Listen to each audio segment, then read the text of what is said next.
Sir మీకు చూసుకున్నట్లయితే ఈ యొక్క అంశానికి సంబంధించి ఎలా ఉంది?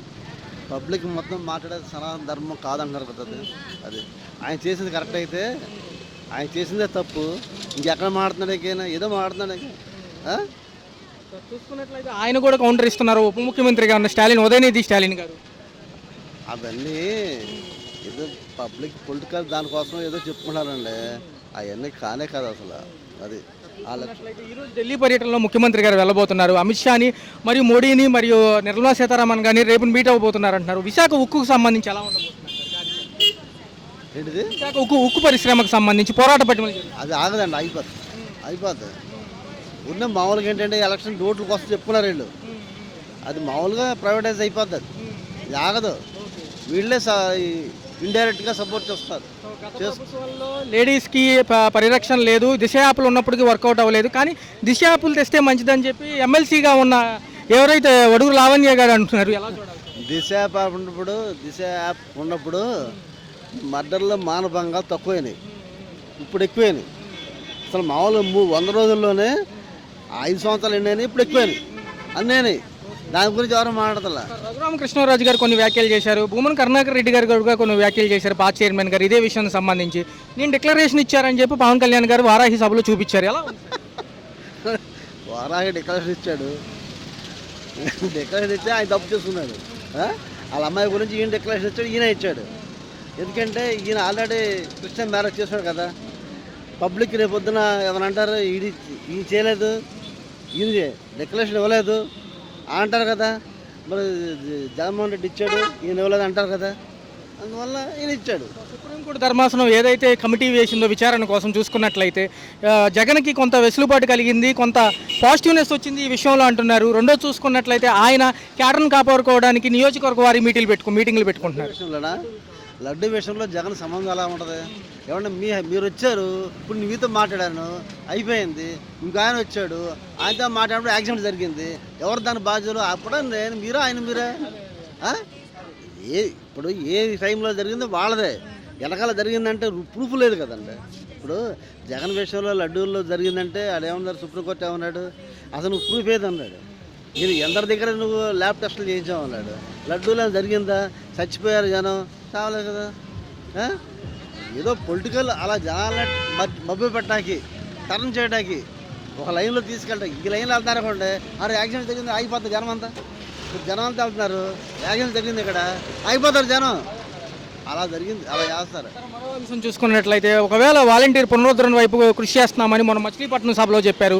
ఎలా ఉండబోతుంది ఒకవేళ వస్తే వాలంటీర్ వ్యవస్థ? చాలా బాగుంది సార్, చాలా ఎక్సలెంట్. ఎందుకంటే పబ్లిక్ పాలసీ మామూలుగా ప్రజలు కాలు కదపకోకుండా, నోరు మెదపుకోకుండా అన్ని ఫెసిలిటీస్ అనుభవించారు. వాళ్ళు ఫోన్ చేస్తారు, ఏమన్నా మీకు పలాంది వస్తుంది, తీసుకోలేదు, మీ ఆధార్ కార్డు ఇవ్వండి, బ్యాంక్ అకౌంట్ ఇవ్వండి, దానిలో వేస్తాడు డబ్బులు అంటారు. ఇప్పుడు అడిగేది ఎవడు? అసలు అడిగేదే లేదు. చూసుకున్నట్లయితే ప్రతిపక్షాలు కొన్ని పేర్లు పెట్టాయి. ఉప ముఖ్యమంత్రి గారికి పవనానంద స్వామి అంటున్నారు, నిత్యానంద స్వామి తర్వాత సనాతన్ ధర్మి అంటున్నారు. ఇలాంటి వ్యాఖ్యలు ఉప ముఖ్యమంత్రి గారి వైపు మీద ఎలా చూడాలి? ఇదంతా పబ్లిక్ ఓట్లు కూడా చేస్తూ ఉంటారు సార్, అంతకంటే ఏమీ లేదు. సూపర్ 6 అమలు ఎలా ఉండబోతుంది? సూపర్ 6 వాళ్ళ వల్ల కాదు, చేయలేదు. అప్పుడే చెప్పారు కదండి, ఎలక్షన్లోనే చెప్పారు కదా జగన్మోహన్, నేను ఎంత చేయగలను అంటే దీన్ని డబుల్ వేసాడు. 150 కోట్లు అంటే 300 కోట్లు అవుతుంది. అది చెయ్యి ఎలా చేస్తాడు? అసలు ఇప్పుడు డబ్బులు లేవు, డబ్బులు ఎక్కడ ఉంటాయండి? కొత్త మద్యం పాలసీ, ఉచిత బస్సు దసరా నుంచి అంటున్నారు. ఎలా అవన్నీ ఊరే ఓట్లు వేసుకున్నాకే పబ్లిక్. చూసుకుంటే ప్రకాష్ రాజు గారు సహచర నటుడు, ఈయనకి సపోర్ట్ ఇవ్వట్లేదు. పొరుగు రాష్ట్ర ఉప ముఖ్యమంత్రి ఉదయనిధి స్టాలిన్ గారిని పొగుడుతున్నారు. ఎందుకంటే స్టాలిన్ గారిని పొగుడుతున్నాడంటే అసలు మామూలుగానే వాళ్ళకి ఇండైరెక్ట్గా కొన్ని ప్రాబ్లమ్స్ ఉన్నాయి.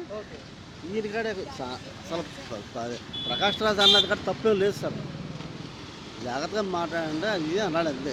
దాని గురించి ఇంత చేస్తున్నాడు. రాబోయే కాలంలో ప్రభుత్వం ఎలా వెళ్ళబోతుంది అభివృద్ధి వైపు? ఒక మాట, అభివృద్ధి చేయలేడు దీని వల్ల ఏం కాదు సార్. ఎలా ఉంది సార్ 100 రోజుల పరిపాలనకు సంబంధించి ఉమ్మడి కూటమి ప్రభుత్వం? పరిపాలన అంటే ఇంకా ఇప్పుడే మొదలవుతుంది కదా, క్లారిటీ రావాలంటే మనకు కొంత టైం పట్టుతుంది.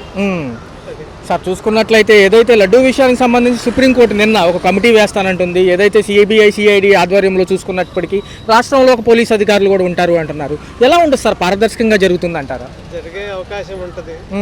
ఎందుకంటే ముందు ఏదైతే వీళ్ళే ఒక నిర్ణయం చెప్పేసి దానికి తగినట్టు ఒక సెట్ చేశారు, అప్పుడు నిష్పక్షంగా జరిగే అవకాశం లేదనేది అందరి భావన.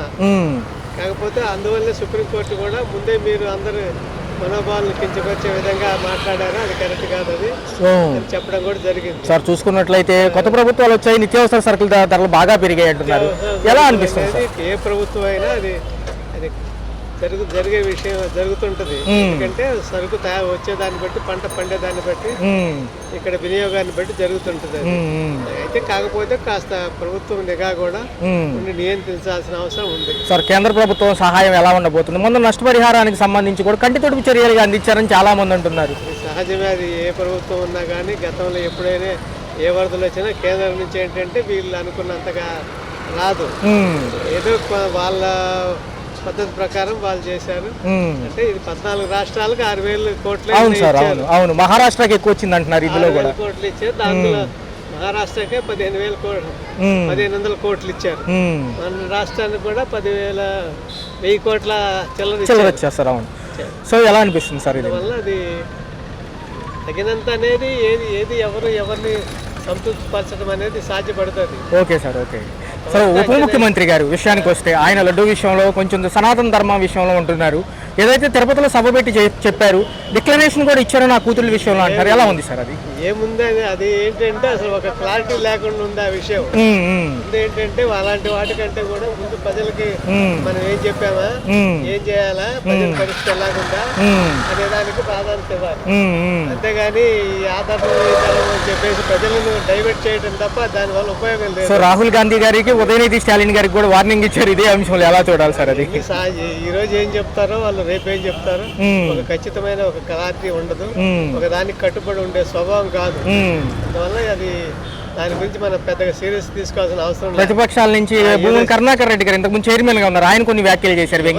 సహజమే, అది ఏంటంటే వాళ్ళు తప్పు చేశారు అంటున్నారు కాబట్టి దాన్ని వాళ్ళు చేసుకోవడానికి వాళ్ళు చెప్పేది వాళ్ళు చెప్తారు. ఏది కరెక్ట్ ఏది కాదనేది కాస్త తర్వాత విధానం మీద కానీ తెలియదు. సార్ చూసుకున్నట్లయితే వాలంటీర్ పునరుద్ధరణకు సంబంధించి మొన్న బందర్పోర్టు వీక్షించినప్పుడు చంద్రబాబు నాయుడు గారు అన్నారు, సమీక్షించి వాళ్ళకున్న క్వాలిఫికేషన్ ప్రకారం ఏ శాఖల్లో పెట్టాలో పెడతామంటున్నారు. ఉంటే మళ్ళీ తీసుకుంటే మంచిదే అంటారు. తీసుకోవాలనే కదా అందరు కోరుకునేది. ఎందుకంటే వాళ్ళ వల్లే అసలు గతంలో ప్రజలకు పరిపాలన ప్రజలకు ఎలా అందుబాటులో ఉండేది ప్రజలంతా అనుభవించారు. వాలంటీర్ల వల్ల ఎంతవరకు మనకు ఉపయోగం అనేది. ఇప్పుడు ఎవరైనా ఏదైనా పథకం అవసరమైతే ఇప్పుడు పరిస్థితుల్లో అది వెంటనే రాదు. వాళ్ళు మళ్ళీ సచివాలయంకి వెళ్ళి తిరగాలి, కొద్ది రోజుల తర్వాత వాళ్ళకి వచ్చేది రాని తెలియదు. అంత ముందు అనుకోండి ఎవరికి అవసరమో వాళ్ళే మన అవసరాలు గుర్తించి చేశారు. సార్ గత ప్రభుత్వాల్లో ఒక 30,000 మంది మహిళలు మిస్ అయ్యారు. ఈసారి మహిళలకు పెద్దపీట వేస్తున్నాము 3 కూటమి ప్రభుత్వంలో అంటున్నారు. 100 రోజుల పైచీలకు సంబంధించి సంబరాల చర్యలు కూడా జరిగి ఎలా అనిపిస్తుంది సార్ మీకు? వాళ్ళు చేసుకోవడం అది ప్రజలను డైవర్ట్ చేయడానికి చేసే పనులు అవి. 30,000 మిస్ అయ్యా అన్నారు. మరి ఈ 100 రోజుల నుంచి మరి ఎంతమందిని ఐడెంటిఫై చేశారు? ప్రభుత్వ పరంగా కొంతమందిని వాళ్ళు రప్పించాలి కదా, ఆ రకమైన ప్రయత్నాలు ఏం జరిగినట్లేదు. మరి ఇవన్నీ ఏంటంటే ప్రజల సమస్యలను డైవర్ట్ చేయడానికి చెప్పే మాటలు ఇవి, అంతేగాని ప్రజలకు ఏం చేయాలనే దాని మీద దృష్టి లేదు ప్రభుత్వానికి. సార్ రాబోయే కాలంలో ఒక పక్క అమరావతి పోలవరం కంప్లీట్ అయితే ఎలా ఉంటుంది అంటారు? 20 లక్షల ఉద్యోగాలు త్వరితగతిన ఇస్తే ఎలా ఉంటుంది అంటారు విద్యార్థులకి? అనేది అది అసాధ్యం, అది అవన్నీ జరిగే పనులు కాదు. కాకపోతే ఎంతో కొంత ఉద్యోగాలు గతం కంటే కాస్త మెరుగ్గా ఉండే అవకాశాలు ఉంటాయి. ఎందుకంటే కేంద్ర ప్రభుత్వం అనేది రాష్ట్ర ప్రభుత్వం మీద ఆధారపడి అక్కడ వీళ్ళ మద్దతుతోనే అది కొనసాగించాల్సిన పరిస్థితి. సార్ ఫైనల్ క్వశ్చన్ చూసుకుంటే విశాఖ ఉక్కు కూడా ప్రైవేటీకరణ కాబోతుంది అంటున్నారు. విశాఖ ఉక్కు అనేది కేంద్ర పాలసీ ప్రకారం వాళ్ళు నిర్ణయం తీసుకుంటారు. వీళ్ళు ఎన్ని చెప్పినా వాళ్ళు చేసేది చేస్తుంటారు. ఎందుకంటే అక్కడ 3 బ్లాస్టింగ్లు ఉంటాయట, అంటే 2 మూసారట. మరి దీన్ని డెవలప్ చేయాలనుకుంటే అలాంటి పనులు చేయరు కదా. అందువల్ల వాళ్ళ పారిశ్రామిక విధానం దాన్ని బట్టే వాళ్ళు అనుసరిస్తారు. విషయం అటు తిరిగి ఇటు తిరిగి తమిళనాడు బార్డర్లోకి వెళ్ళి ఆగింది, ఏమంటారు? ఎందుకు అంటే మొత్తం అంతా స్కామ్ అంతా బయటపడేసరికి చాలా స్టేట్లు వస్తాయి. తమిళనాడు ఒకటే కాదు, అదే బోలీ బాబా డైరీ అంట, అదొకటి వస్తుంది. మొత్తం బడా బడా నేతలందరూ బయటకు వస్తారు. సనాతన ధర్మాన్ని కాపాడే విషయంలో ఏదైతే అంశాలకు సంబంధించి ఉదయనిధి స్టాలిన్ గారికి చెప్పడం జరిగింది, ఆయన మీద వ్యాఖ్యలు చేసి చూడండి మేము ఏం చేస్తామో వేచి చూడండి అని ఆయన అంటున్నారు. వేశారు కదా, కమిటీ వేశారు కదా, సిట్ కమిటీ వేశారు, మాలు సిబిఐ వేశారు, మాలు ఇంకోటి ఫుడ్ అండ్ డెవలప్మెంట్ వాళ్ళది వేశారు. ఈ విషయంలో ముఖ్యమంత్రి గారు లేవనెత్తిన ఈ విషయానికి సంబంధించి జగన్మోహన్ గారికి ఇది పాజిటివ్ అయినట్టే ఉంది కానీ నెగిటివ్ అయినట్లేదు అంటున్నారు. అది ఎలా చూడాలి? అది ఏమంటే న్యూస్ చదవటం చూడటం రాయినోడికి ఏం చెప్తాం చెప్పండి. అసలు దానిలో అర్థం ఏంటో తెలుసుకోవాలి కానీ ఏదో మాట్లాడైతే అయిపోద్దా, అవ్వదు కదా. ఈయన డిక్లరేషన్ ఇచ్చారు సార్ కొండపైకి వాళ్ళ కూతురుతో దర్శనానికి వెళ్ళినప్పుడు. మాజీ ముఖ్యమంత్రి గారు కూడా వచ్చి డిక్లరేషన్ ఇస్తే బాగుండని రఘురామ కృష్ణరాజు గారు ఉండు నియోజకవర్గం ఆయన అంటున్నారు. ఆయన ఇవ్వరు కదండి. ఆయన క్రిస్టియన్ అని ఓపెన్గా చెప్తుంటే డిక్లరేషన్ ఎలా ఇస్తాడు? ఇప్పుడు నేను క్రిస్టియన్ అని ఒప్పుకుంటున్నాడు, డిక్లరేషన్ ఎలా ఇస్తాడు? ఆడు క్రిస్టియానిటీ అంటే యేసుప్రభు ఒక్కలే దేవుడు, మిగతా వాళ్ళు దేవుడు కాదు, మిగతా అందులో సైతాన్లు. అది సో చూసుకున్నట్లయితే ఏదైతే ఈ అంశానికి సంబంధించి కొత్త నూతన మద్యం పాలసీ కూడా తీసుకొస్తామంటున్నారు. రెండో చూసుకుంటే ఉచిత గ్యాస్ సిలిండర్లు అంటున్నారు. దసరా నుంచి కూడా ఏదైతే పథకం ఉందో, ఏదైతే ఉచిత బస్సు పథకం, ఏంటంటే ఉచిత బస్సు పథకం కానీ సంవత్సరానికి 3 బండ్లు కానీ డెఫినెట్గా ఇస్తారు. గవర్నమెంట్ అన్న తర్వాత ఎందుకు తప్పుద్ది? ఇదివరకు అంతకుముందు కరోనా టైంలో ఇవ్వలేదా 3 బండ్లు సెంట్రల్ గవర్నమెంట్? అదే స్కీమ్ ఇస్తారు. సబ్సిడీ తీసి ఇస్తున్నాయి కదా, మొత్తం పూర్తిగా ఫ్రీగా కాదు కదండి, సబ్సిడీ తీసి ఇస్తారు అంతే కదా. రక్షణ గత ప్రభుత్వాల్లో లేదు, ఈ ప్రభుత్వాల్లో ఉన్నాయి అంటున్నారు. కానీ మాజీ మంత్రులుగా ఉన్న మహిళలు ఎవరైతే ఉన్నారో వాళ్ళు దిశ యాప్ తీసుకురామంటున్నారు. టైం పడుతుందండి, అంతా కలిపి 4 నెలలు అవ్వలేదు, అప్పుడే ఎక్కడ అయిపోతాయి అన్నీ ఒకదాని తర్వాత ఒకటే 1 by 1 వస్తుంది.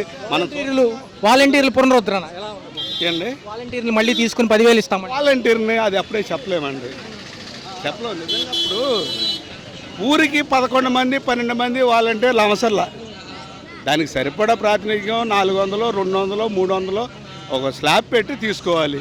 అది కూడా విద్యార్హత ఉన్న వాళ్ళని తీసుకోవాలి. ఇంటర్మీడియట్ క్వాలిఫికేషనో డిగ్రీ క్వాలిఫికేషనో పెట్టాలి. ఏదో 5,000 కదా అని ఏబీసీలు రాయని పెడితే ఏమొస్తుంది దానికి? గత ప్రభుత్వాల్లో నవరత్నాలు, ఇప్పుడు సూపర్ 6 అమలు ఎలా ఉండబోతుంది? నవరత్నాలు ఏం చేశారు చెప్పండి? ఓకే.